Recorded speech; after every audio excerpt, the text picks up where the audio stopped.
say that video is so cool, April's story. And what's ironic about it is the person we're going to bring on right now is the person who put that together. And it is Mr. Phil Varone. How are you doing, Phil?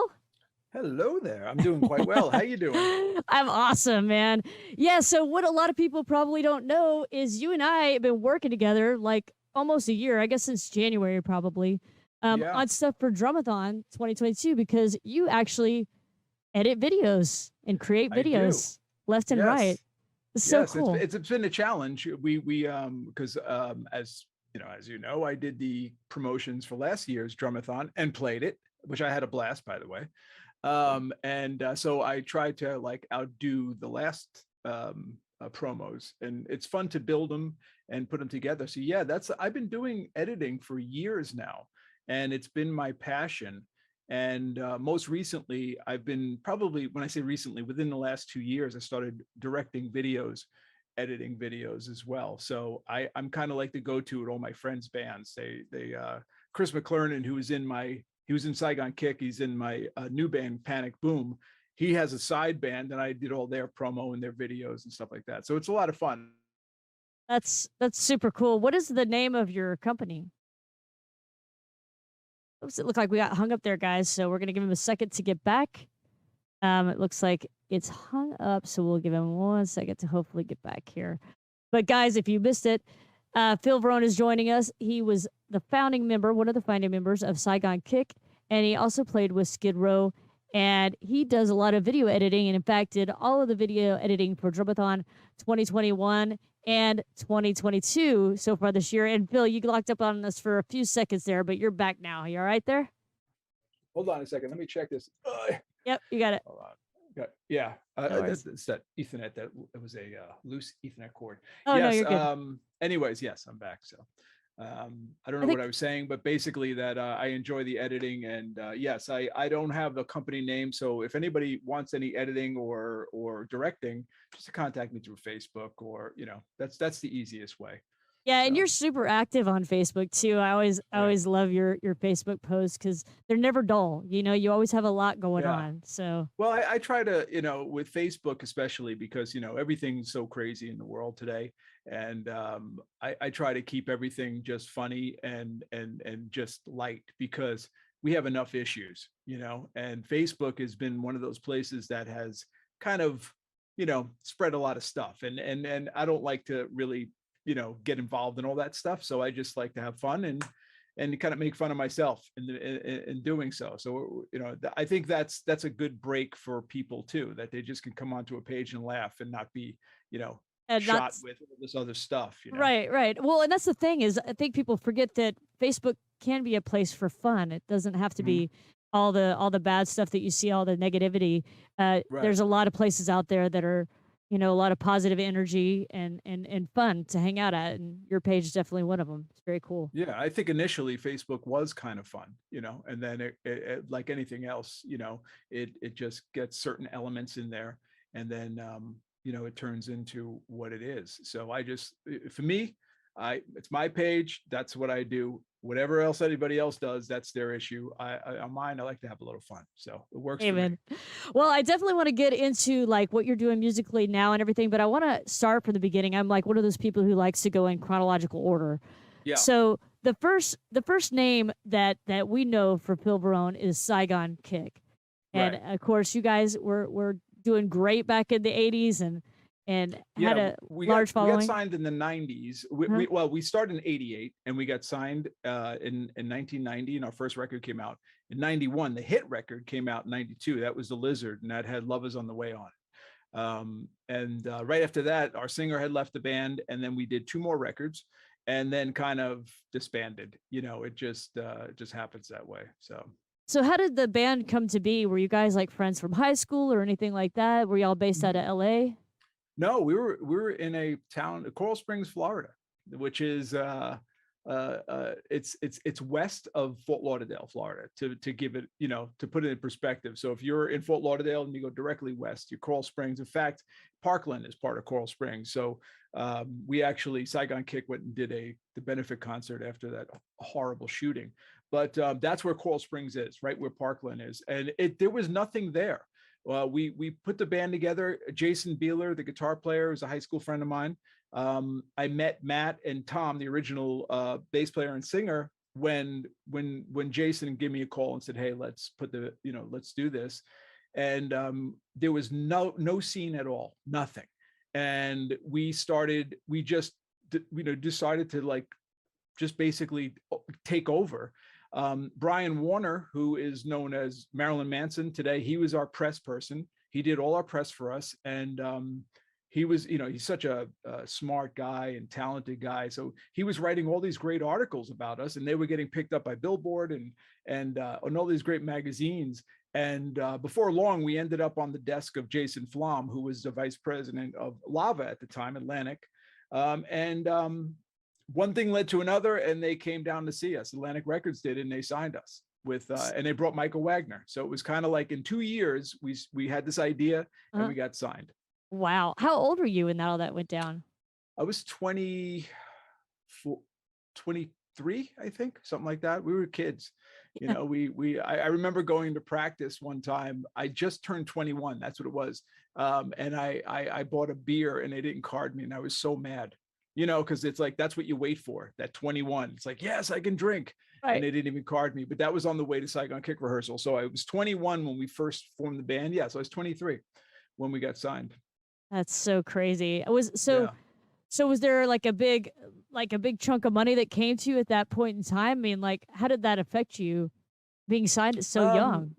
No money. It was like we were, here's the sad part about, the music business is because, you're working on a dream. So I didn't personally focus on the most important thing, which was business. So we signed this crazy contract, and then we ended up having a terrible manager and all that stuff. And I don't want to hash it all up because it's in the past, but basically what I learned is, what I tell people today is, and the music business is so much different, but this goes to anything, signing contracts or anything, people are going to prey on your desire to achieve a goal or a dream.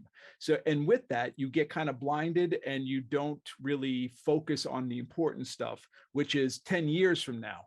And that's what I didn't focus on. So there was no money. And of course, we were young. So we were wrecking hotel rooms and cars and, all the dumb stuff that bands do.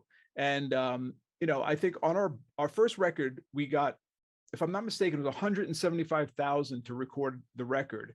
Our food bill was like 40 something G's. And I'm like, 40 grand.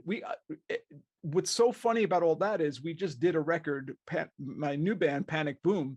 We did a record in our home studios for free, and that's the difference, where you're just like, you're naive. You just got a record deal. Of course you want to party and go crazy, and you don't want to think about anything. You think you're going to be rich. These numbers of how much in food and everything. I'm like, wow, that's crazy. Yeah. And that was a long time ago too. That was 90. So in 1990, our second budget was 270 something thousand. And then because we had a hit record, it was even higher than that. And we spent it all. No, I mean, I never really made money on anything with Saigon Kick until we did a reunion tour in like 2015. And that's when we made money. Because we didn't have management, we didn't have record companies, just ruining everything. We did it ourselves, and we were very successful. So, but that's, as you get older, you learn business, and you learn the hard way. We did. So, that's whatever you take from that. Instead of dwelling, you just take it and then use it for whatever you do after that. Right. And that's what we try to do. So, how did Saigon Kick end, and when was that? It was, well, I left the band in 96, I think, or 90. And I put a band together with Rachel Boland from Skid Row. We had a band called Prunella Scales, which was a punk band. And we did a record for Warner. We toured Japan and the US.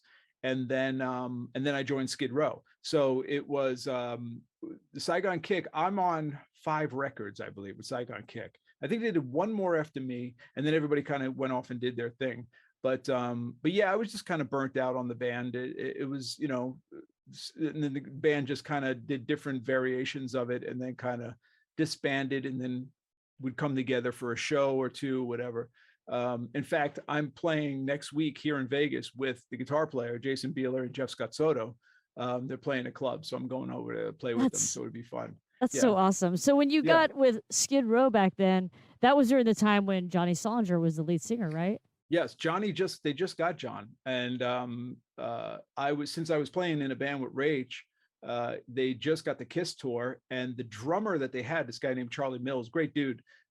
He couldn't get into Canada because he had a, a, um, a police thing. There was something, criminal charges. I don't know what happened, but at the time, he had something pending, and they wouldn't get into Canada. So they called me, and I flew into the Kiss tour. So uh, I saw the show one night, and then we went to Canada. We had one rehearsal, and then I played the sold out arena opening for Kiss. It was my Wow. first show. Yeah, Wow. Was with that one rehearsal. was that Yeah. like when you look back through all your gigs ever, was that kind of up there for you? Oh no, yeah, joining Skid Row was just a blast because it took you to another level. And Saigon Kick, we had great success. Don't get me wrong. We had an amazing tour with Extreme in Europe and in United States, and we played theaters, but incredible shows. We toured with Cheap Trick and the Ramones and all those bands. But when we got into Skids and we were opening for Kiss, it was like that's a different league. It's a different ball game. And Ted Nugent was on that, and man, it was just a lot of fun. And it was 7 months long. I didn't see my house for 7 months. We had 150 shows, I think it was. It was crazy. And yeah, that was just like, with Skids, we just worked. And the next Wow. tour was with Tesla, and then after that was Poison, and we went to Europe with Def Leppard. I mean, we were just touring constantly. Wow. When you have that name with Skid Row, even with John singing. I mean, John was, we just lost John, unfortunately, but John was probably one of the greatest singers I've ever, played with, and I had the honor to. And he had incredible big shoes to fill, replacing Baz, and he did quite well. He stood his ground, and those days of playing with those guys was just a blast. I left Skid Row to go to rehab, because I was going to die basically. I was just hitting it way too hard out on the road, and I just needed a break. So that's why I left the band. It was a very, it wasn't a arguments or fights or anything. I just sat the band. I was like, listen, I'm going to, I need a break, or I'm going to die out here. So that's what Wow. I chose to do. Yeah. Yeah, it sounds like it was probably a smart decision. It's so good Yeah. that you're able to come to that on your own. A lot of people don't. A No, I lot of didn't people. want to be a statistic like that. It was, but I knew it. When you're when your friends are like, man, what, you look like shit. Oops, you look like crap. You're playing like crap. You're supposed to be this great.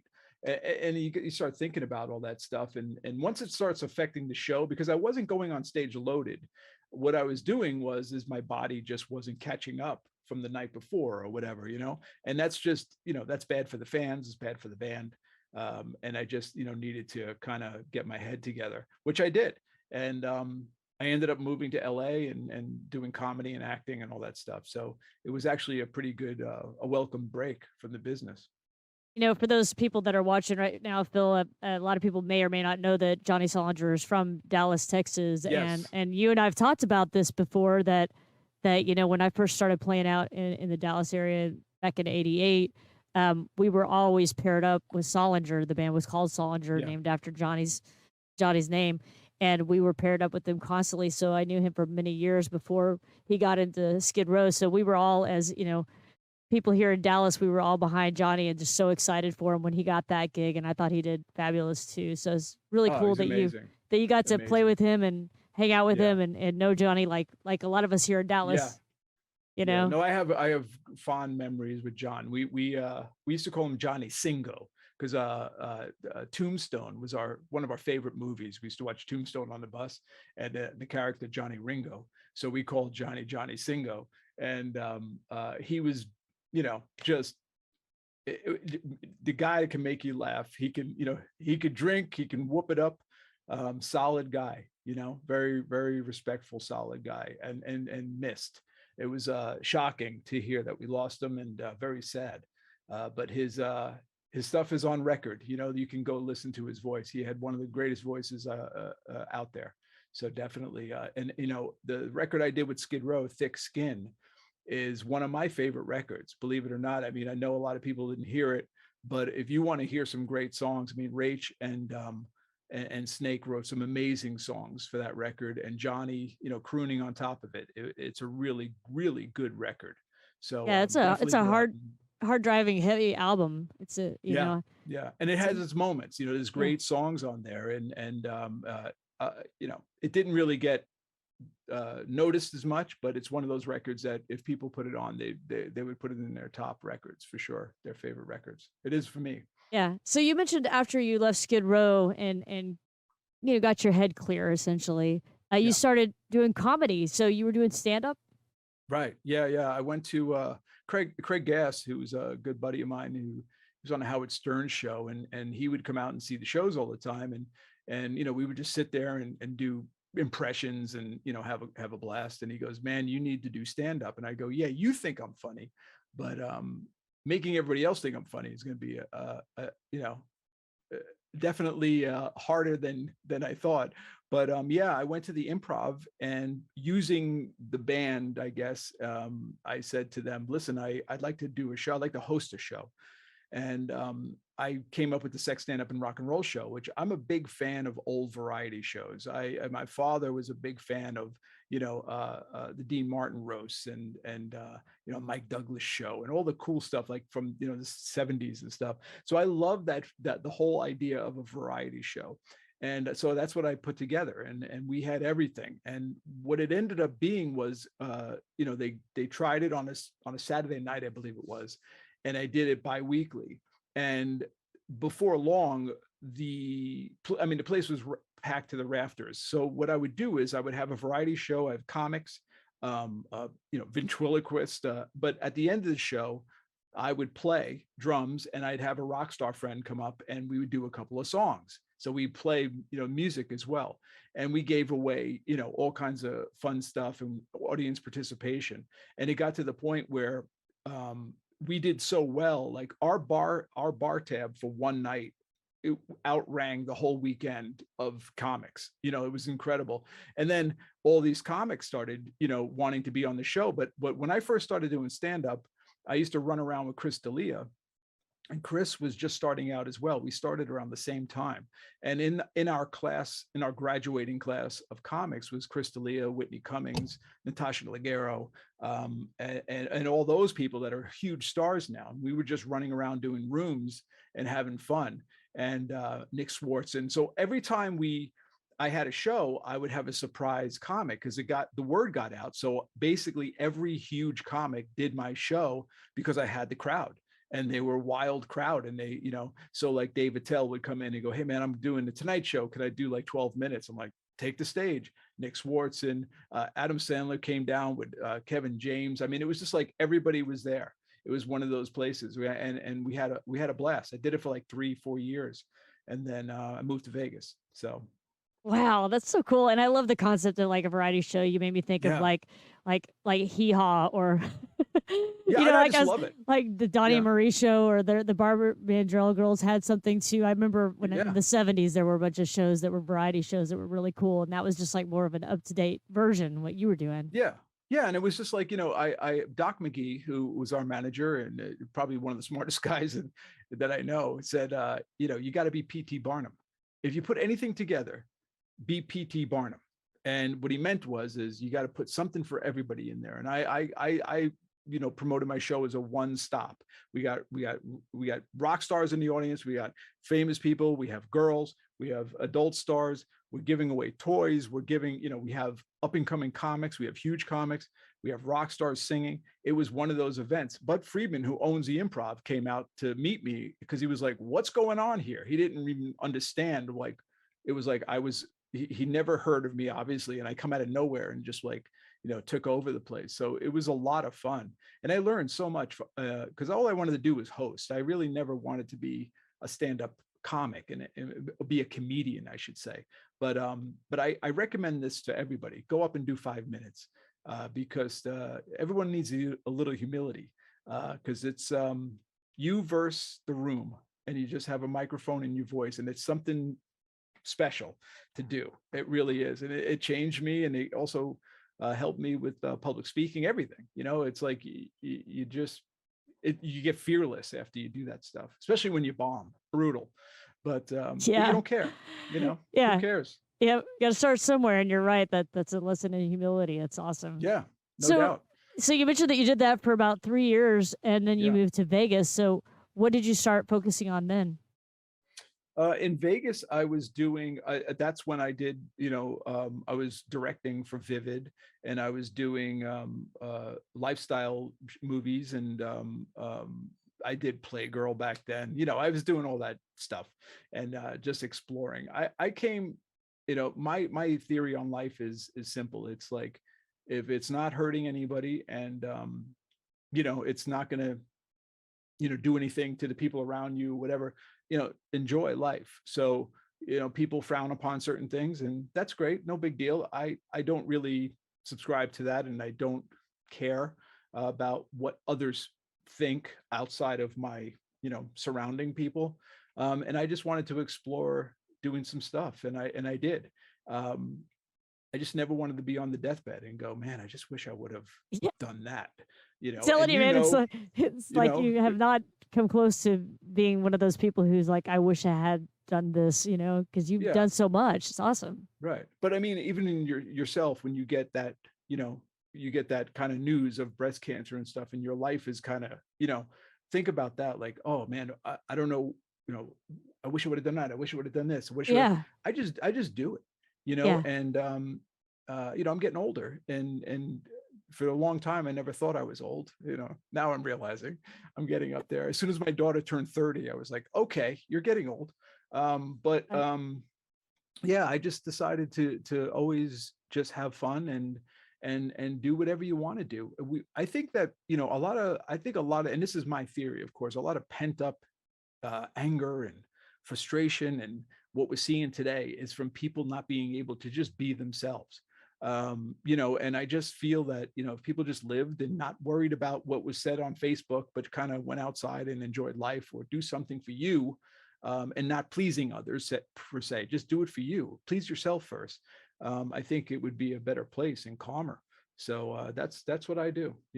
Well, And it's something that I say a lot of the times is, if you're not taking care of yourself, you can't help other people anyway. right, So it's right, best to take care of yourself first, and then you can yeah, be whatever you need to be for other people in your life. And I mean, I have a lot of opportunity there where I want to help people, but I always have to remember, you got to take care of yourself first, and absolutely, make sure that you check off those bucket list items. I mean, you're right. Whenever I was diagnosed with breast cancer, I was like, hey, you know what? The first thing I want to do is I want to live closer to my parents. I'm not spending enough time with my parents, you right, know?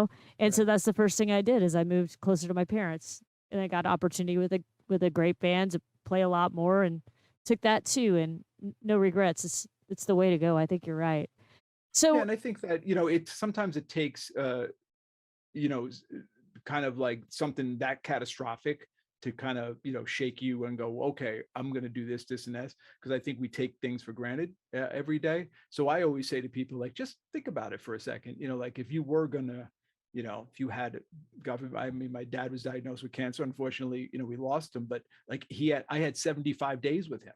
Like, what do we do? Like, what do we want to do? Like, so think about that, and and just kind of the little mundane stuff that you're arguing about daily, about politics or this and that. It's all crap. In life, it's like, what is that? When your friends are dying, and people are passing away, like your parents or whatever. Just if you just focus on you and make you happy and the people you love around you, and not don't care about what everybody else has got to say, because everybody has an opinion today, and unfortunately they don't understand that no one wants to hear it, but they try to let you hear it. So I just cut off the noise, change frequencies, and have fun yourself. yeah, that's brilliant. Solid advice, man. Totally. So what are you doing these days? I want to check in again on like the music thing. So Yeah. you started doing all of these other things and exploring things. And at what point did you get with Red Dragon Cartel and Jakey Lee? Well, it was right after my dad passed away, and I was, shaken from that. And I said, I gotta do something that to get, again, change frequency. And playing drums has been therapy.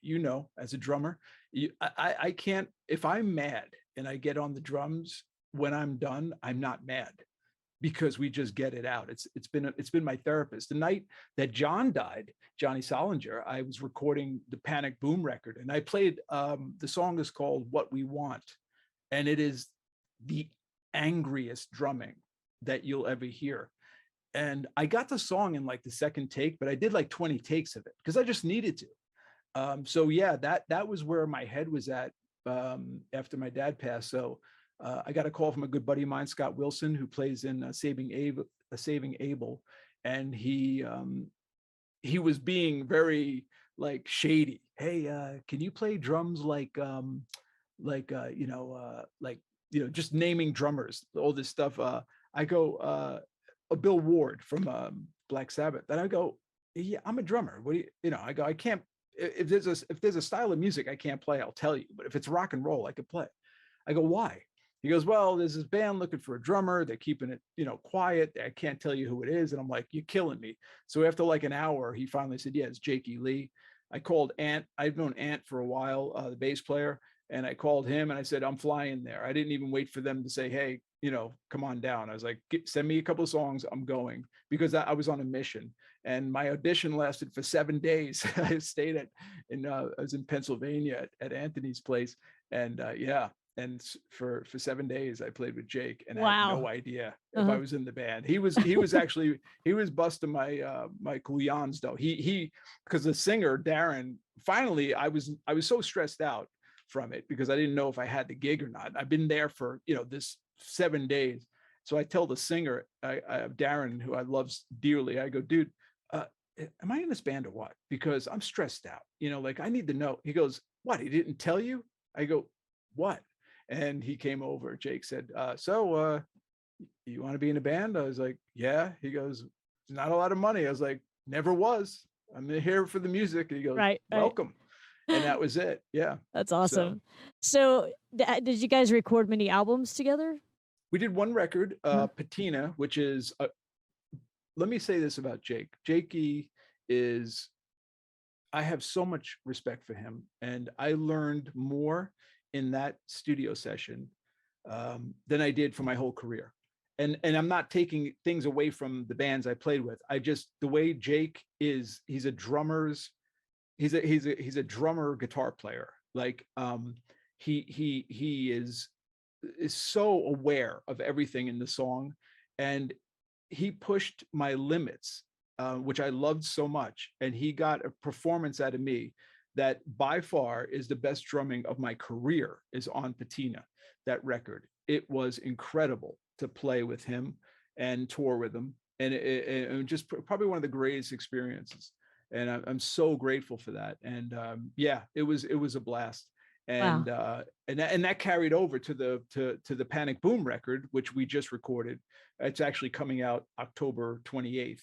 And Panic Boom, my drumming just went right over to it, and I was playing all kinds of cool stuff that it just came back to me, playing with Jake, and how he taught like how to look at a song and how to play for this song, and what, because I never really followed a guitar player. It was just about the rhythm section, but Jake is such a cool guitar player, and it's so tight. And I listen to the guitar player a lot as well, and that's really been helping me play better, and the songs are just way better that way and tighter, and I'm very much aware of everything around me when it comes to the music side. So it was an incredible experience, and when you definitely carried.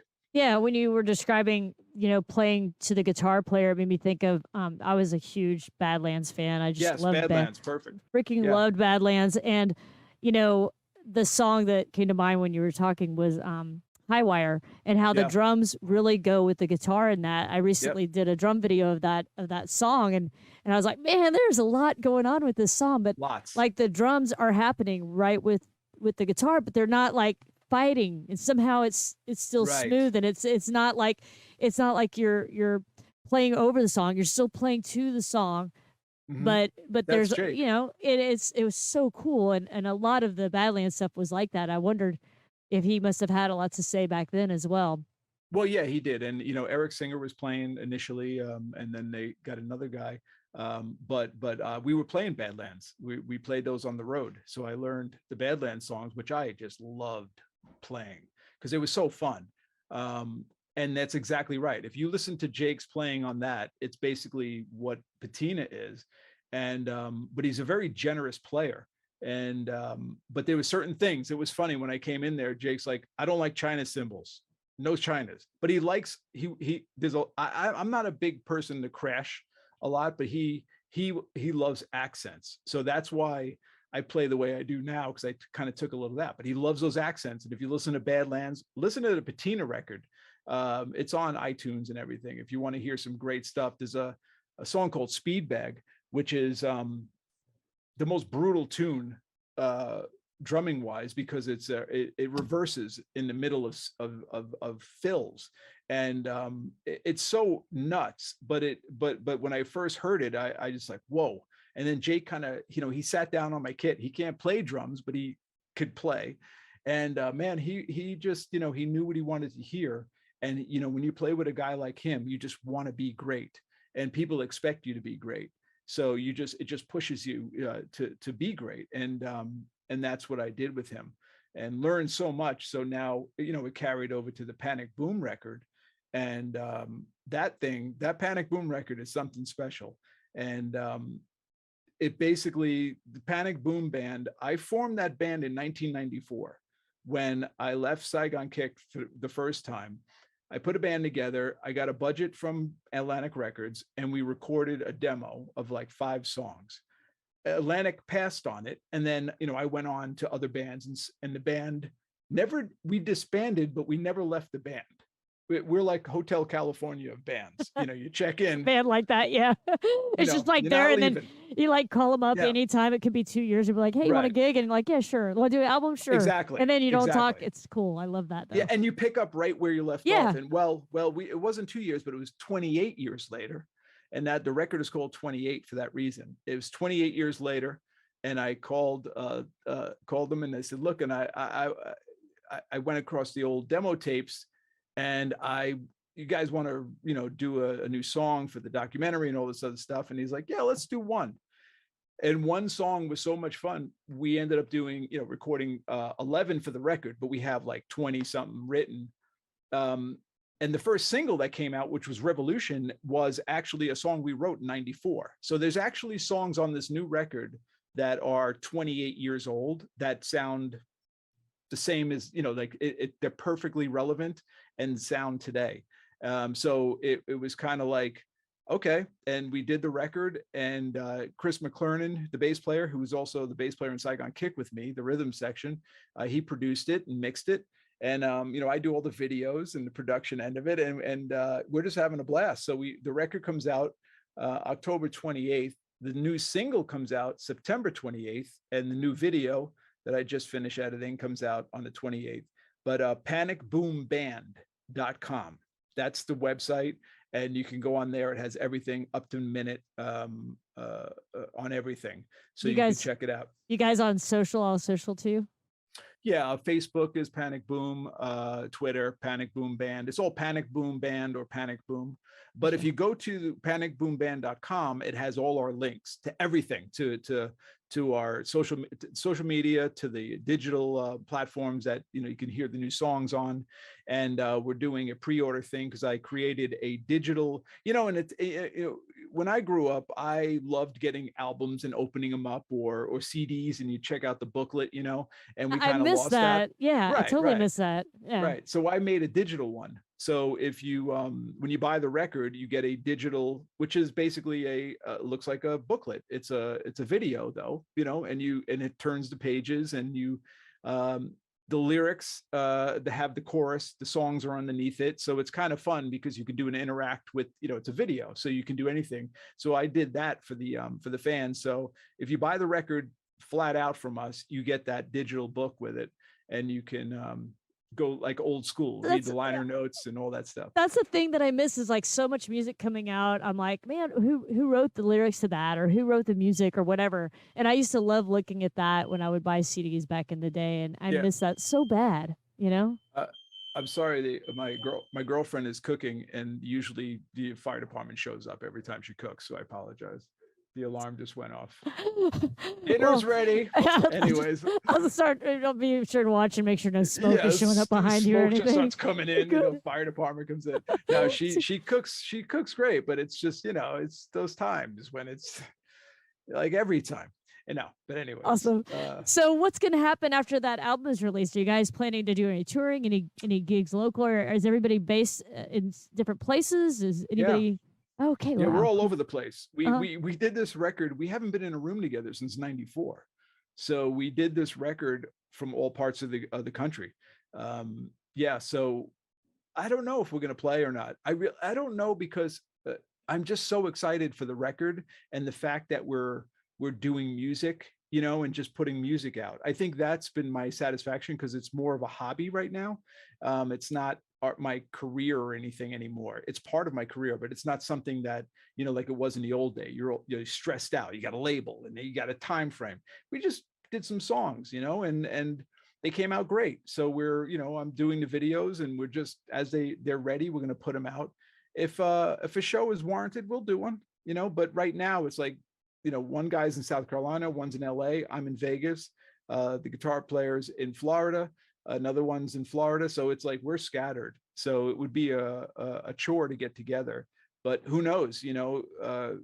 Songs can hit or things, you never know. yeah, yeah, Stranger Things can pick up one of our songs and we'll be famous again. Who right. knows? Yeah, who knows It's what will like happen? It could happen too. it really can. I mean, we're Yeah, in the fun part about technology. I mean, the downside of it is you getting just flooded with bands and songs and you get lost. But then there's the technology where people could just find things, and crazier things have happened. So I just I let it, if it's meant to be, it'll be. We're not putting any more energy in it other than what we would do anyhow, which is our passion for music and putting it out and getting it to the fans, which we're doing. And it's really up to the fans as always. So we'll see what happens. that's super cool. Well, and I look forward to hearing the music and seeing the video, which I know will be awesome because you're the video Yes. guy.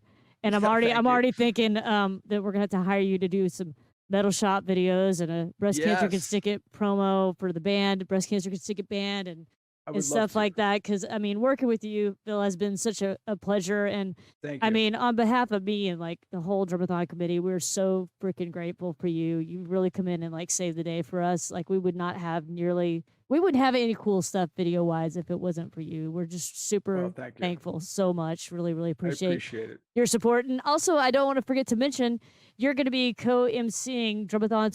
2022 coming up October 9th at Grandscape in the Colony, Texas, alongside Rick Hare from Basket Case and Rebel Yell. Be a lot of fun. Yes. I cannot wait. We're still, Love Rick. yeah, Love him. Like, yeah, I mean, I met him last year and was like, immediately, it's a guy that you just, love. oh And yeah, I'm totally. so looking forward to it. I It's really am. I appreciate you. Hey, I think the dessert is ready. I'm really looking forward to it. I had a blast last year playing. And just being with such a great positive thing, and all the drummers were amazing, and just you guys run that thing top notch. So hats off. I know how thank stressful you it so is. much. Thank you. I know this. I know. I always laugh when I get the text from you like a few days later, and they're all hectic, and I know you're running crazy, but we get things done. And Hey, man. but you guys pull it off, and so I'm really looking forward to coming this year. It's gonna be a lot of fun. Well, thank you so much, man. Yeah, it's a definite kind of birthing every year. It takes 9 months. So every Yeah. year working on that thing and getting it done. And we're really lucky to have a great, great crew and people like you that are willing to be involved. And the lineup we're going to have this year is amazing. Played some of the announcements that you did for us earlier. So for Yes. those watching, Chad Gracie from Lives, Scott Hessel from Jim Blossom, Samantha Yeah. Maloney from Hull, and more to be announced very soon. And of course, yourself helping co-emceeing coming up October 9th. Dramathon, Grandscape, Colony, Texas. All right, man. I just realized we are at the end of time here. We're at the call it, but man, it's so good to chat with you without like being like, hey man, can you make this change to the Can you video? do this? Can you do this? You Can know you what I mean? change the name there? I know, No, right? it's a lot of fun, and but look, it's all fun, and I feel honored to be a part of it and helping as much as I can. You can call on me, but it was definitely fun chatting with you, Yeah, you too, and man. look forward to seeing you in the coming weeks. For Yeah, sure. man. I'll see you in a few weeks and take care. Thanks so much for your time tonight, Phil, and All have a right. great evening. Take care. You too. All right, everybody. That was Mr. Phil Varone, man. Saigon Kick, Skid Row, Red Dragon Cartel.